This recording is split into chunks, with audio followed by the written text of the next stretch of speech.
প্রিয় প্রণয়িনী পর্ব সংখ্যা ৫ লিখনিতে জান্নাত নুসরাত।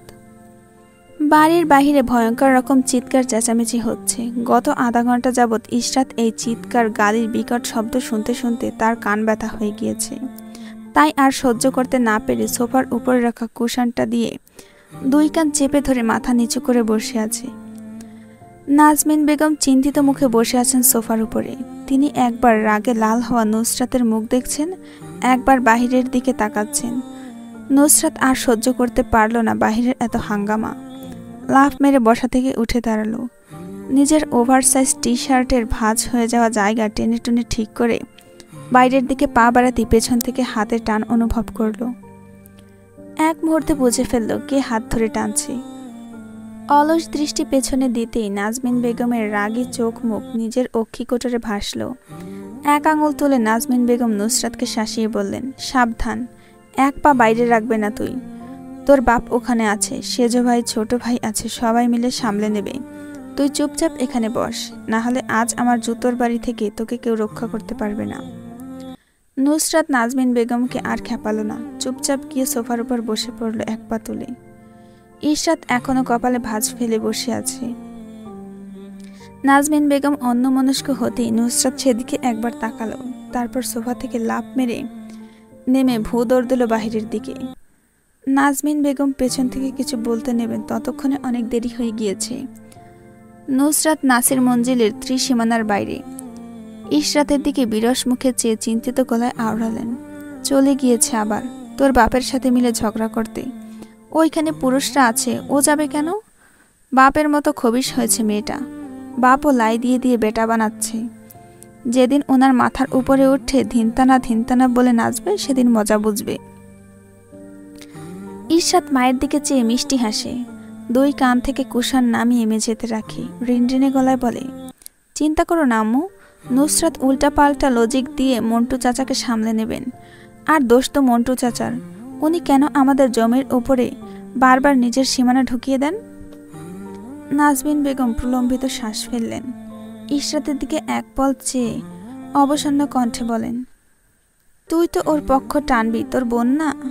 আচ্ছা, তুই এরকম হলি, তাহলে ওটা এরকম হলো কেন? কার মতো হয়েছে এক আল্লাহই ভালো জানে। ইশরাত হাসে, নরম গলায় বলে, আমি এরকম হয়েছি বলেই ও ওরকম হয়েছে। দুইজন ভালো হলে তো আর তোমাদের কোনো দুশ্চিন্তাই থাকতো না, তাই একটু দুশ্চিন্তা থাকার জন্য আল্লাহ ওকে ওরকম বানিয়েছে।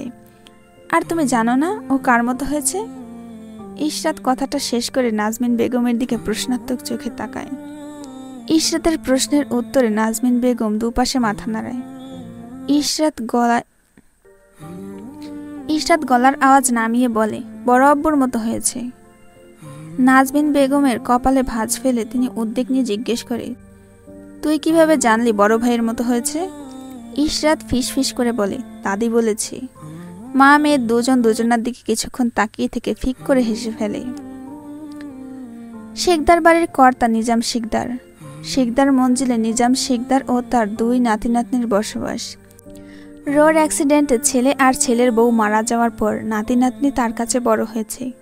বড় নাতির নাম আরমান শিকদার আর ছোট নাতির নাম সৌরভী শিকদার।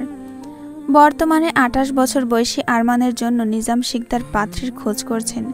আর ভালো পাত্রী পেলেই তিনি আরমানের গলায় হাত চেপে ধরে বিয়ে দিয়ে দেবেন সেই পাত্রীর সাথে। নিজাম শিকদারের একটা মেয়েকে আরমানের জন্য পছন্দ হয়েছে। মেয়েটা যেমন সুন্দর তেমন লম্বা, কথা বলার ধরন, ভদ্রতা, নম্রতা, সব দিক দিয়ে মেয়েটাকে তার কাছে ভালোই লেগেছে। কি সুন্দর করে কথা বলে, বড়দের সাথে যখন দেখা হয় সালাম দেয়, মাথা নিচু করে কথা বলে, তখন মনে হয় কোনো কোকিল কুকু শব্দে গান গাইছে। তাই নিজাম শিকদার মেয়েটার নাম দিয়েছে কোকিলাসুরি। মেয়েটাকে তার পছন্দ হয়েছে, কিন্তু এখনও কিছুটা যাচাই বাছাই করা বাকি আছে। তাই তিনি সবসময় চোখ স্থির রেখেছেন নাসির মঞ্জিলের দিকে। সকাল দুপুর বিকেল সন্ধ্যা রাত এক টাইম করে তিনি প্রতিদিন গিয়ে বসেন নিজেদের বাড়ির রাস্তার দিকে হওয়া বড় বারান্দায়। আর সেখানে বসেই কখনো উকি ঝুঁকি মারেন, তো কখনো বারান্দা রাখা বেতের সোফার উপরে বসে লাফ মারেন।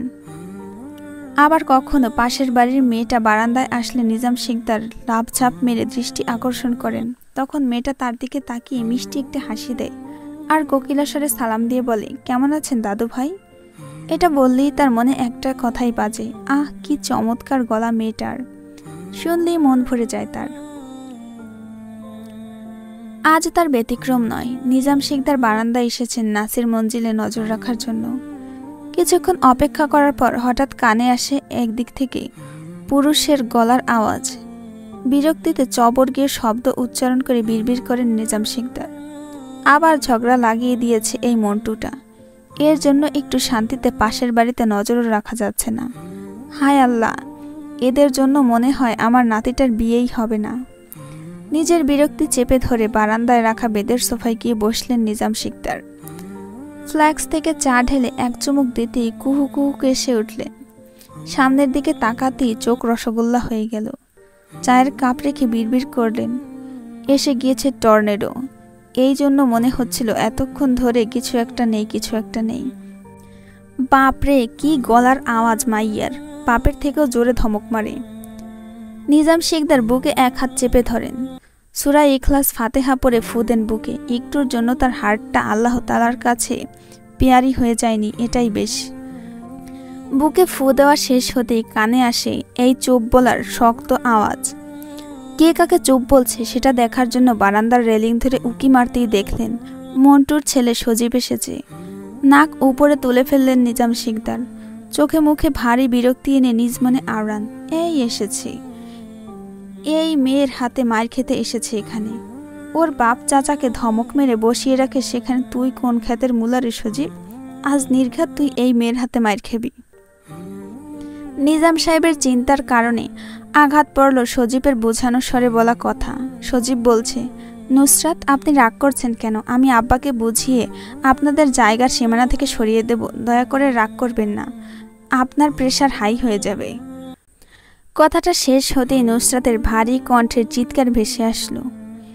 নিজাম শিকদার কানে 2 আঙুল ঢুকিয়ে চেপে ধরলেন, বিড়বিড় করলেন, কি ভয়ঙ্কর আওয়াজ! কিভাবে আঙুল ঘুরিয়ে ঘুরিয়ে কথা বলে এই মেয়ে! এই চোপ বলে, এইভাবে বললে তো কোনো জঘন্য অপরাধী কাঁপতে কাঁপতে হার্ট অ্যাটাক করে মরে যাবে। কি তেজ মেয়ের মাইরি! এই জন্য এই মেয়েকে আমার মোটেও পছন্দ না। কিরকম ছেলেদের মতো আচরণ করে, আর লম্বাও কেমন বাপের সমান হয়ে যাচ্ছে। নিজাম শিকদার চোখ ছোট ছোট করে তাকান, নিজের কথা শুধরে নিয়ে বলেন, না না, বাপের মতো হয়নি এখনো। পোলা হলে এতদিনে বাপকে পার করে ফেলতো। বাপরে, এই মেয়ে হয়ে যা করছে, যদি ছেলে হতো তাহলে তো। নিজাম শিকদার আর ভাবতে পারলেন না। পকেট থেকে ফোন বের করে ক্যামেরা অন করলেন ভিডিও করার জন্য। হেলালের কাছে এইসব পাঠাবেন মেয়ের কীর্তি করিমানা, সেও দেখুক তার বাড়ির মেয়ে কি লেভেলের ডেঞ্জারাস। নিজেকে এবার বাহবা দিয়ে দিলেন নিজাম শিকদার। ঠিক সময় মোবাইলটা অন করার জন্য প্রথম থেকে শেষ পর্যন্ত করা ঝগড়ার ভিডিও করলেন বারান্দায় দাঁড়িয়ে। তারপর এইচডি ব্যবহার করে ভিডিওটা হেলাল সাহেবের নাম্বারে সেন্ড করে দিলেন। ঠোঁট চোখা করে মারামারির জায়গার দিকে তাকিয়ে হিহি করে হাসলেন। বুঝতে চাইলেন কে আসলে ঝগড়ায় জিতেছে। তিনি জানেন কে জিতবে, তাও একটা জানার আগ্রহ আছে এই বিষয়ে। নিজাম শিকদার দেখলেন বাপ মেয়ে হাসি হাসি মুখ করে উল্টো পথে চলে যাচ্ছে। এখন আর কি হবে? বাপ মেয়ে রেস্টুরেন্টে ঢুকে নিজেদের জেতার আনন্দে উল্লাস করবে। যত সব পাগলদের পাগলামি। এই নাসিরটাও পাগল মেয়ের সাথে পাগল হয়ে যাচ্ছে। কেউ ঝগড়া জেতার আনন্দে রেস্টুরেন্টে খাবার খেতে যায়? হাহ! নিজাম শিকদার দীর্ঘ একটা শ্বাস ফেললেন। সামনের বাড়ির বারান্দায় নজর রাখতে শুরু করলেন। এত ঝগড়া হয়ে গেল, তাও ওই ভদ্র মেয়েটা নড়াচড়ার একটা শব্দ পাওয়া গেল না। মেয়েটা আসলে মায়ের মতো ভদ্র হয়েছে। হেলাল সাহেব সেন্টার টেবিল থেকে নিজের চিকন লেন্সের চশমা পরতেই ডাক দিলেন, এই আরশ, এদিকে এসো, দেখে যাও নিজাম চাচা কি দিয়েছে। আরশ অনীহা নিয়ে বন্ধ দরজার বাহিরে তাকালো। বিরক্তিতে ঠোঁট চোখা করে শ্বাস ফেলল। অলস ভঙ্গিতে বিছানা থেকে উঠে দাঁড়াতেই ভেসে উঠল পুরুষশালী চওড়া কাঁধ বিশিষ্ট শরীর। আরশ হাত উপরে তুলতেই হাতের মোটা মোটা মাসেলসগুলো বের হয়ে আসলো।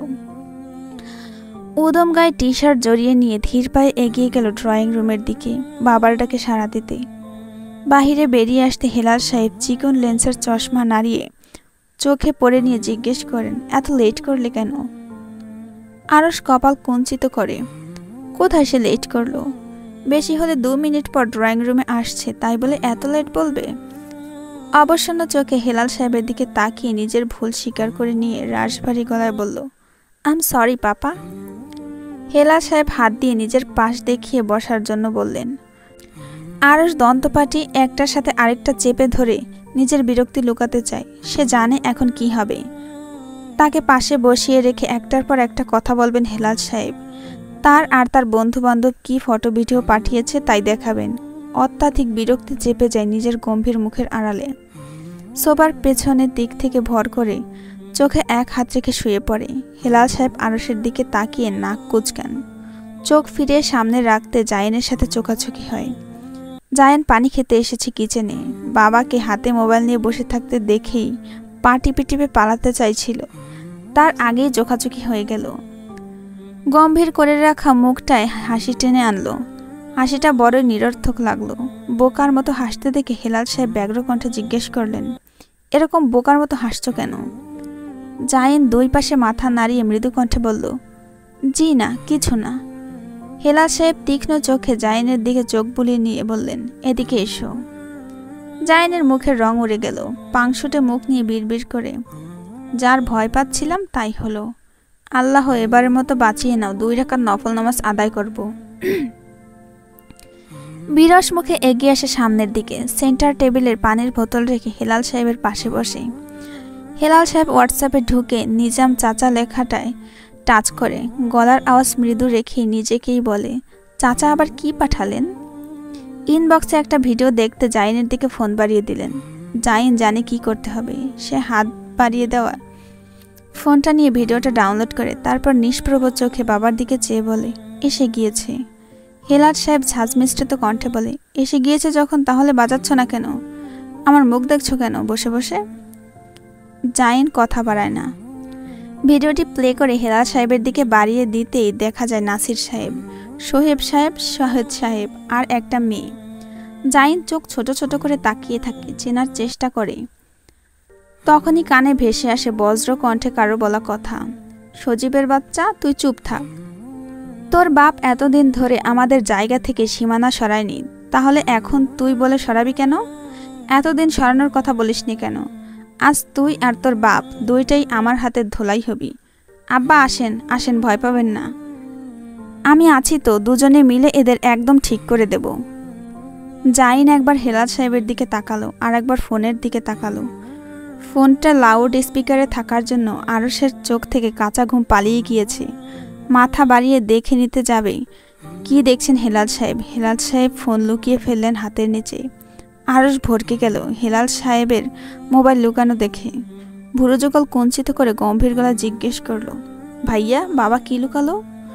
জায়েন কিছু বলতে নেবে হেলাল সাহেব মুখ চেপে ধরলেন 2 হাত দিয়ে। চোখের ইশারায় না করলেন কোনো কিছু না বলতে। জায়েন হেলাল সাহেবের কথাটা ফেলে দিলেন না। 2 কাঁধ উপরে তুলে বলল, আমি কি জানি। আরশ কপালে এক হাত রেখে পুরুষালী পুরো কণ্ঠে বলে, কারোর গলার আওয়াজ শুনলাম, মনে হয় ভুল। হেলাল সাহেব আরশের দিকে চোরা চোখে তাকিয়ে থেকে মিছিমিছি রাগ এনে কণ্ঠে বললেন, এই আরশ, তুমি তোমার রুমে যাও, আমার আর জায়েনের কিছু বিশেষ আলোচনা আছে। আরশ কপালে গাঢ় ভাঁজ ফেলে তাকিয়ে থাকে দুজনের দিকে। সে যতটুকু জানে পাপার সাথে ভাইয়ার সম্পর্ক এত ভালো না, তাহলে তাদের আবার কি গুরুত্বপূর্ণ কথা থাকতে পারে? নিজের অতর্কিত চিন্তা একপাশে ফেলে রেখে আরশ উঠে দাঁড়ায়। ম্যাজ ম্যাজ করতে থাকা শরীর ঠিক করার জন্য হাত দুটো উপরে তুলে শরীরের আড়মোড়া ভাঙে। কান খাড়া রেখে ধীর পায়ে এগিয়ে যায় সামনের দিকে। তখনই কানে আসে ফিসফিস করে বলা কথা বাপ ভাইয়ের। জায়েন নিচু স্বরে জিজ্ঞেস করছে, ওই মেয়েটা কে? হেলাল সাহেব তার থেকে আরও বেশি নিচু স্বরে বলে, তোমার মেজো চাচার ছোট মেয়ে। জায়েন মাথা নাড়ায়। আরশ গলা খাকারি দিতেই হেলাল সাহেব কেঁপে ওঠেন। ভরকানো চোখে সামনের দিকে একপাল চাইতেই আরশের গলা পরিষ্কার করে বলে, মেয়েটার গলার স্বর কি বিশ্রী পাপা? মেয়ের গলা নাকি বাজ পাখির গলা আমি ঠিক বুঝতে পারিনি। ছ্যা, কি বিশ্রী! হেলাল সাহেব হে হে করে হাসলেন। মাথা নাড়িয়ে ভরকে যাওয়া চেহারা নিয়ে এলোমেলো কণ্ঠে বললেন, ঠিক, একদম ঠিক আছে। মেয়েদের গলা একেবারে কোমল হওয়া উচিত। এই মেয়ের গলা নয়, যেন ফাটা মাইক। আই মিন ফাটা বাঁশ।